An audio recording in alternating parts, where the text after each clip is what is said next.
Lahat tayo ay excited kapag may outing, tour o bakasyon.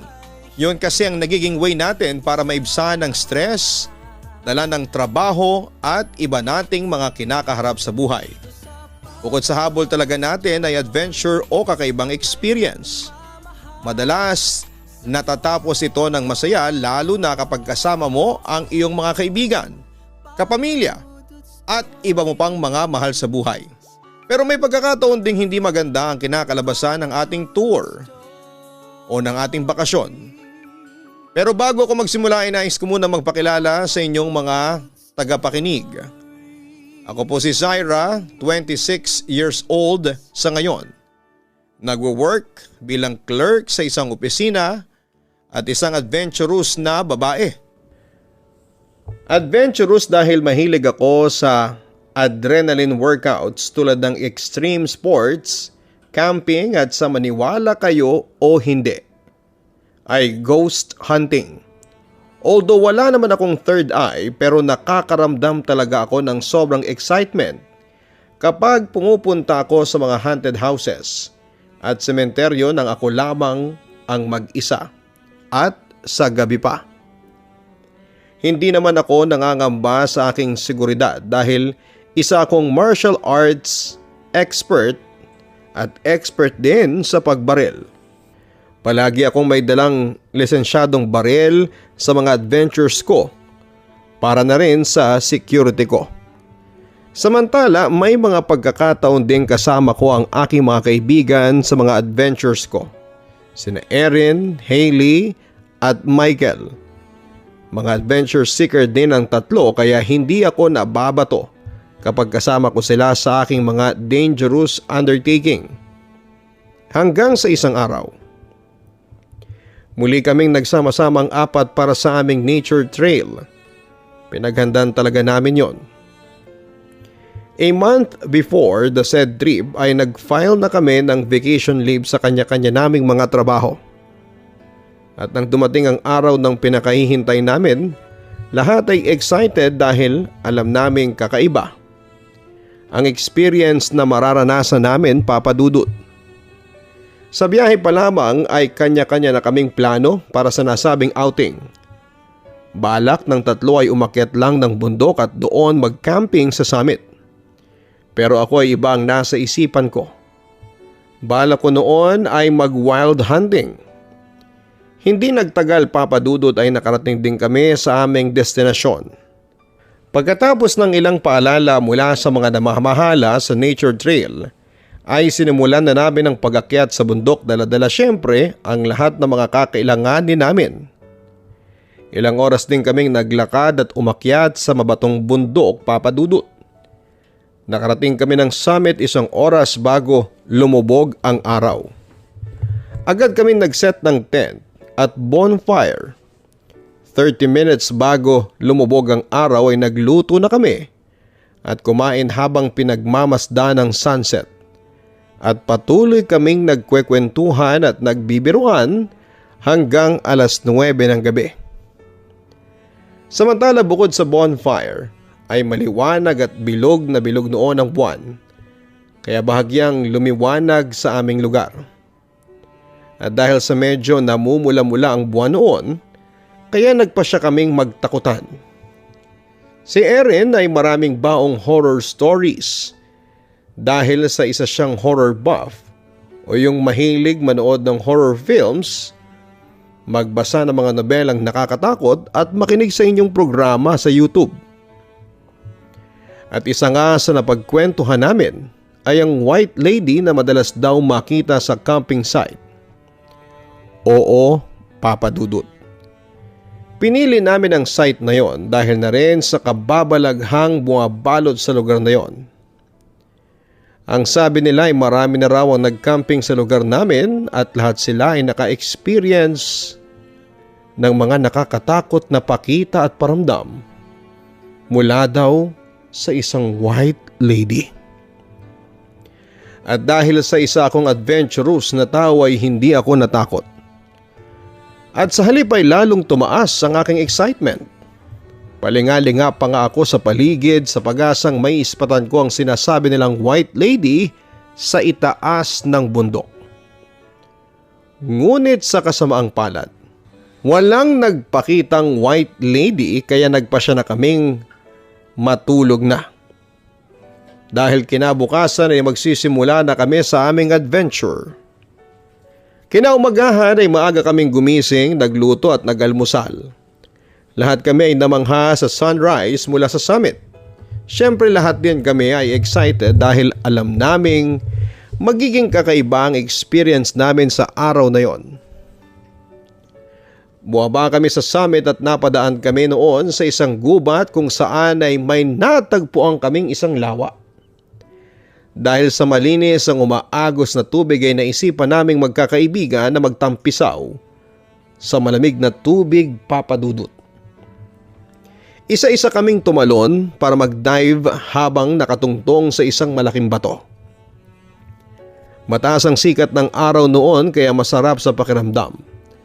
Bagamat may pangamba kami na baka mangitim kami. Pero dahil sa nakakainganyo ang lawa ay nag-swimming pa rin kami. Samantala mag-aalauna nang magpasya kaming umahon na sa tubig. Unang umahon si Michael tapos ay sumunod na rin si Erin dahil siya pa ang mag-iihaw ng aming pananghalian. Habang ako naman ay humingi pa ng ilang minuto at lumangoy-langoy patungo sa kinakaroonan ni Hailey na may kaunting kalayuan. Naaninag ko lang kasi noon ang ulo ng best friend ko na nakatalikod. Tapos ay umira lang pagiging pilya ko at naisip kong i-prank ito. Ngunit habang palapit na ako sa nakatalikod na ulo ni Hailey ay nakaramdam na ako ng labis na panlalamig. Kaya naisip ko na huwag nang ituloy ang aking prank at ayain na lamang ang aking best friend na umahon.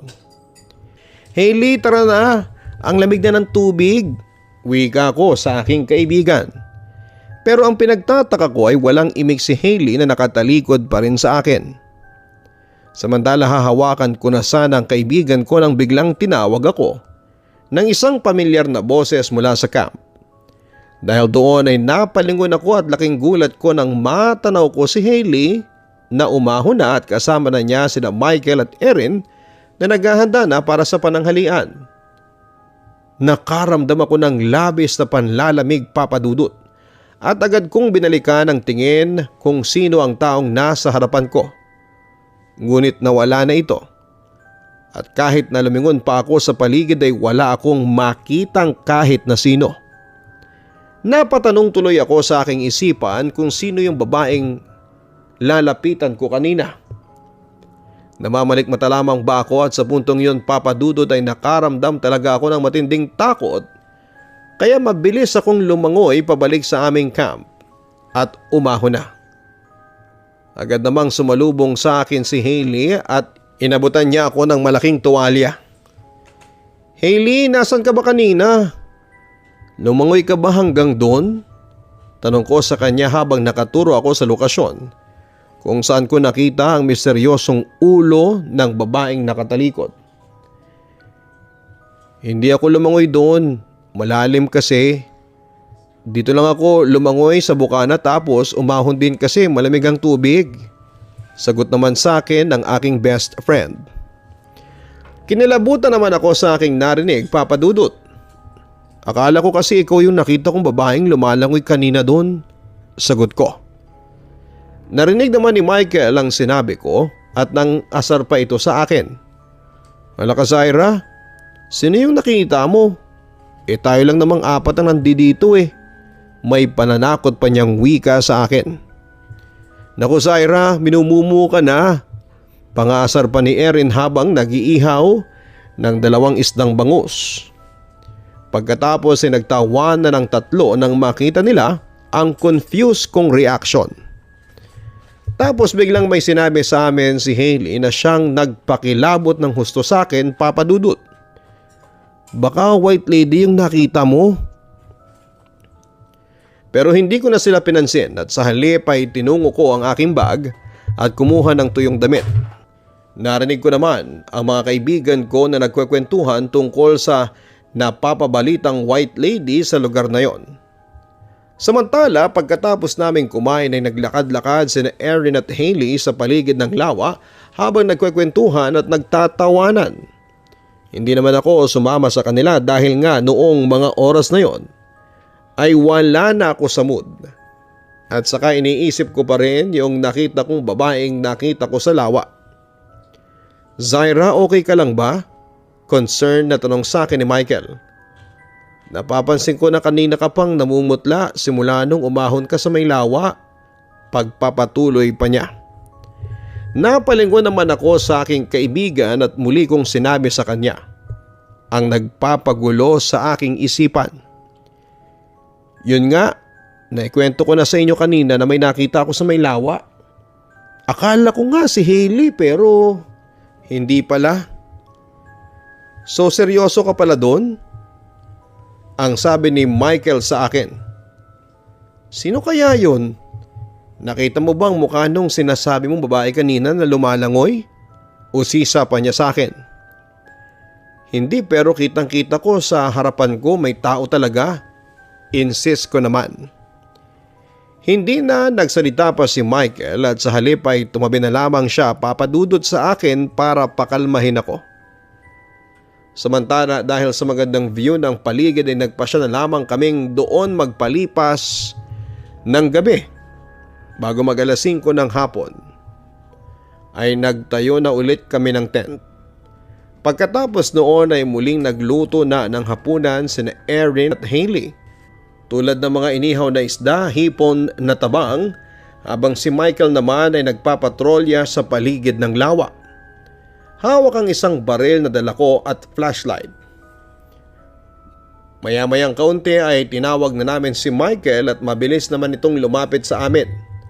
Pagkatapos ay nagsalo-salo na kami ng hapunan.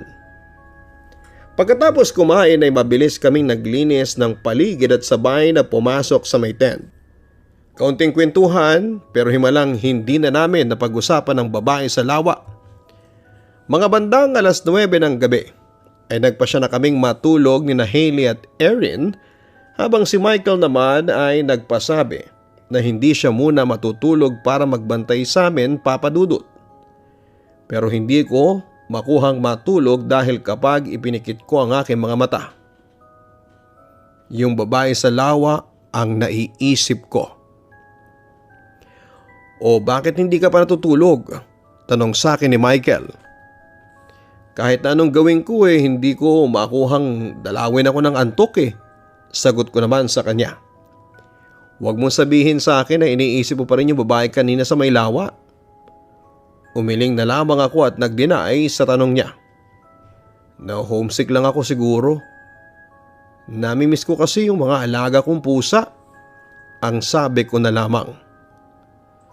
"Don't worry, bukas naman uuwi na rin tayo. Babalik na tayo sa sibilisasyon." Nakangiting wika niya sa akin. Nakita ko yon dahil nakatapat sa kanya ang ilaw ng flashlight. Michael, medyo hesitant ako na sabihin sa kanya ang nasa isipan ko. Tungkol kasi yun sa secret admiration ko sa kanya. Sa madaling sabi ay lihim akong nagkakagusto sa kanya. Pero syempre hindi ko masabi sa kanya ang totoong nararamdaman ko dahil alam mo na, iba ang tingin sa babaeng gumagawa ng first move at isa ako sa mga babaeng medyo makaluma ang pananaw. "Bakit?" usisa niya sa akin. Pero nang hindi ko siya sagutin, pero nahalata niya sa mga kilos ko na nag-aalinlangan ako kaya muli siyang nagsabi sa akin. "Huwag kang mahiyang sabihin sa akin ang totoo. Malay mo'y makakuha ka ng magandang sagot sa akin." Makahulugan niyang wika na para bang alam na niya ang gusto kong sabihin. Michael, paano kung sabihin ko sa iyo na merong isang babaeng lihim na nagkakagusto sa iyo? Anong magiging reaksyon mo?" Tanong ko sa kanya na para bang teaser sa big revelation ko. "Teka, sino ba yung babaeng sinasabi mo? Ikaw ba yon?" Nakangiting wika ni Michael sa akin. Hindi naman ako nakakibo noon at buti na lamang at hindi nakatapat sa akin ang ilaw ng flashlight dahil Siguradong makikita niyang namumula ang aking pisngi sa sobrang pagkahiya. Alam kong ikaw yun, casual niyang sabi sa akin. Nagulat naman ako at napatingin sa kanya. Hindi ako manhid, Zaira. Matagal ko nang nararamdaman yon. Kung ganun pala, bakit hindi mo ako nililigawan? Hindi mo ba ako type? Panunubok ko pa sa kanya. Dahil para na rin kitang kapatid, diretsang sagot naman niya sa akin. At pinapahalagahan ko yun, dagdag pa niya. Nalungkot naman ako nang malaman kong nasa friend zone lamang pala kami. May sasabihin pa sana ako sa kanya pero nakarinig kami ng kaluskos sa labas na siyang ikinaalarma namin. Ano yun? Tanong ko habang kinakabahan. Baka mabangis na hayop yun? Huwag tayong lumabas, pero akin na yung baril na dala mo, aniya. Agad ko namang ibinigay sa kanya ang kanyang hinihingi. Pagkatapos noon ay pinatay niya ang flashlight kaya naging madilim na ang paligid. Samantala habang alerto kami ni Michael ay napagpasyahan kong sumilip sa maliit na bintana ng tent na may mosquito net at laking gimbal ko sa aking mga nakita. Nakita ko na ilang metro ang layo mula sa aming tent ay may isang babaeng nakatalikod at nakasalampak sa may lupa at tila may hinuhukay na kung ano. Nanginig ako noon sa kaba kaya tinawag ko ang atensyon ni Michael. Michael, may babae sa labas. Pabulong ko. Nakasalampak at parang may hinuhukay sa lupa. Agad namang pagapang na tumungo si Michael sa aking pwesto at sumilip din sa maliit na bintana ng tent. Mamayang kaunti nakita ko ang reaksyon niya na tila natakot din sa kanyang mga nakita. Tara, labasin natin. Ang sabi ni Michael sabay labas ng aming tent habang hawak ang kanyang kakailaw pa lamang na flashlight. Sumunod din ako sa aking kaibigan. Tinutok ni Michael ang flashlight sa babaeng nakaputi at naghuhukay. Agad naman itong tumigil sa kanyang ginagawa at dahan-dahan itong tumayo habang nakatalikod at nakayuko. Pero ilang segundo lang ang lumipas, bigla itong humarap sa amin at makikitang madumi at putika na ang kasuotan nito habang magulong-magulo ang buhok. Namumuti at walang buhay ang mga mata nito na para bang zombie. Nakakatakot din ang balat nito na maputla at tila naaagnas na. Tumingin ito sa amin na walang reaksyon ang mukha at bahagyang nakatabingi ang ulo. Dahil sa aming nasaksihan ay napakaripas kami ng takbo ni Michael pabalik ng tent. Ngunit paglingon namin para balikan ang babae ay wala na ito na naglahong parang isang bula.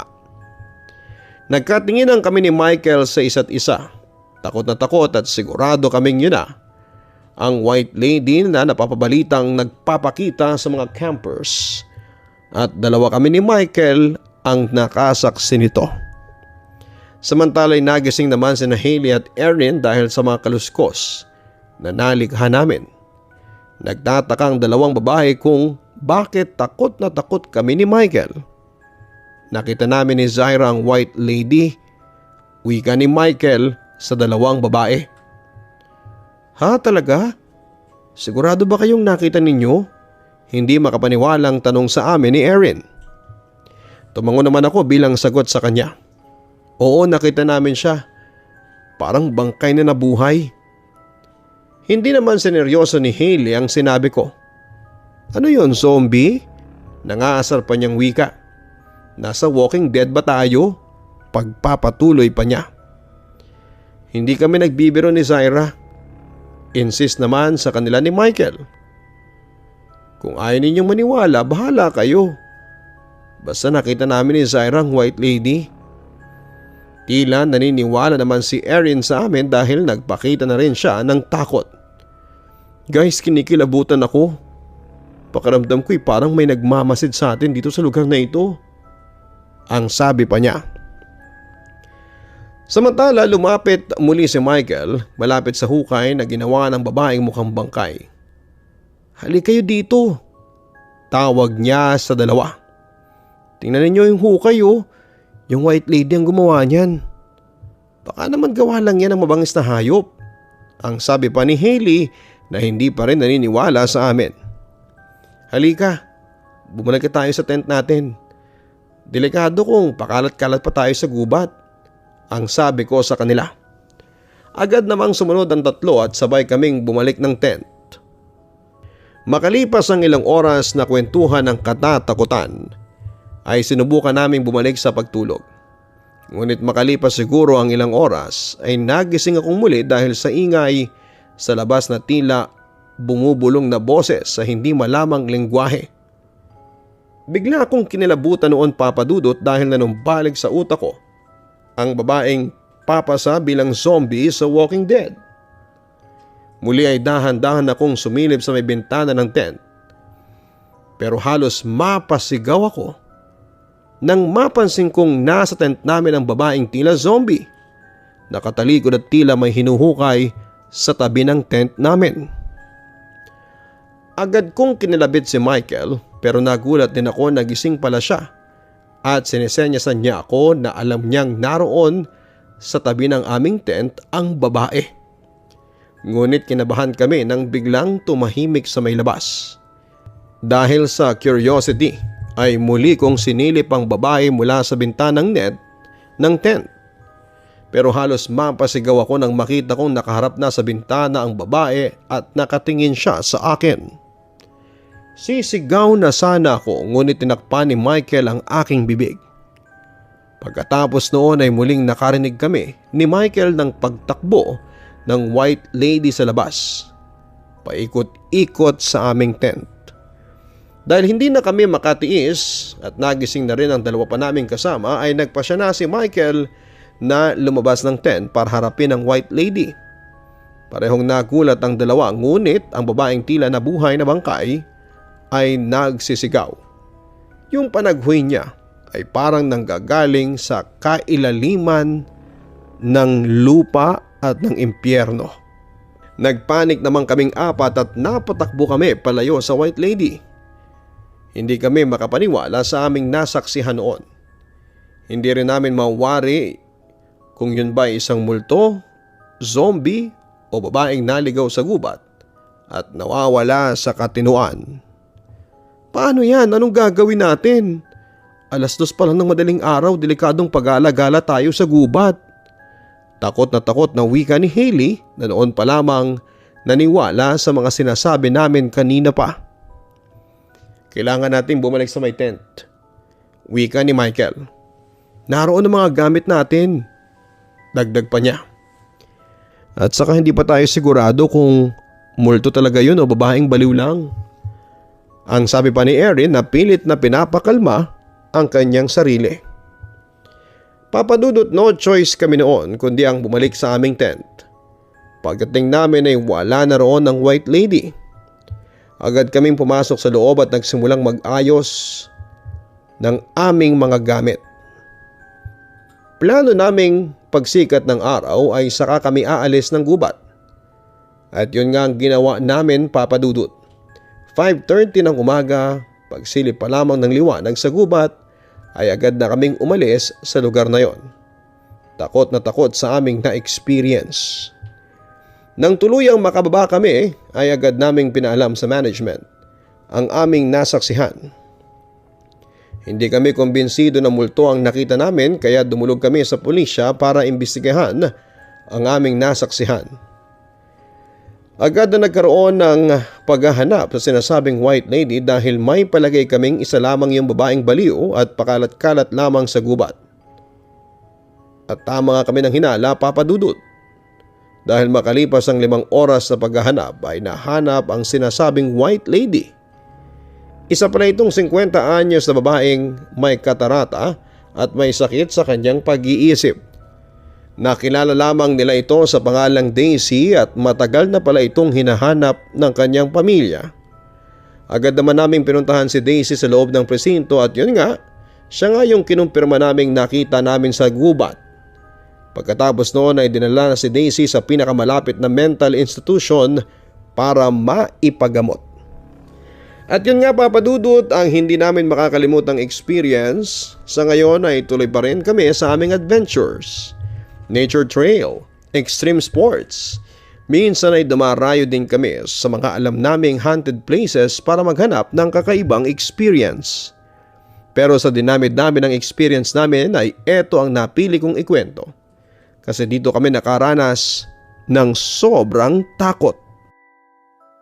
Anyway, sa mga naku-curious kung ano nga bang score namin ni Michael, well, friends pa rin po kami. Tanggap ko na hanggang doon na lamang yon at pareho kaming masaya sa naging desisyon namin. Yes, pareho pa rin kaming single and who knows, baka maglaro ang tadhana.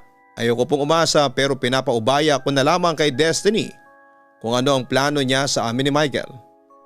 Hanggang dito na lamang po ang aking sulat, Papa Dudut. Sana po ay ma-feature po ninyo sa Papa Dudut Stories dahil napapansin ko po na sunod-sunod ang mga horror stories ang inyong tinatampok. Muli maraming salamat, hanggang sa muli. Lubos na nagpapasalamat, Zyra. Huwag kalimutan na mag-like, share, and subscribe. Maraming salamat po sa inyong lahat. Ang buhay ay mahiwaga, laging may lungkot at saya. Sa Papa Dudut Stories, laging may karamay ka.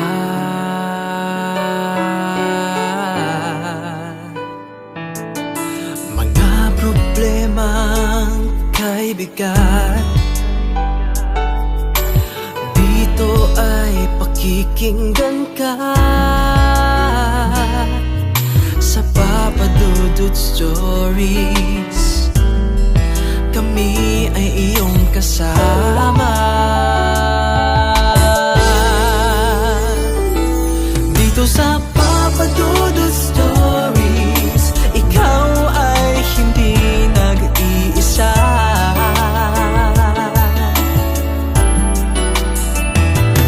Dito sa Papa Dudut Stories, may nagmamahal sa'yo. Papa Dudut Stories,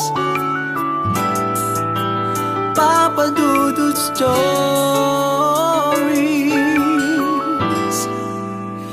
Papa Dudut Stories.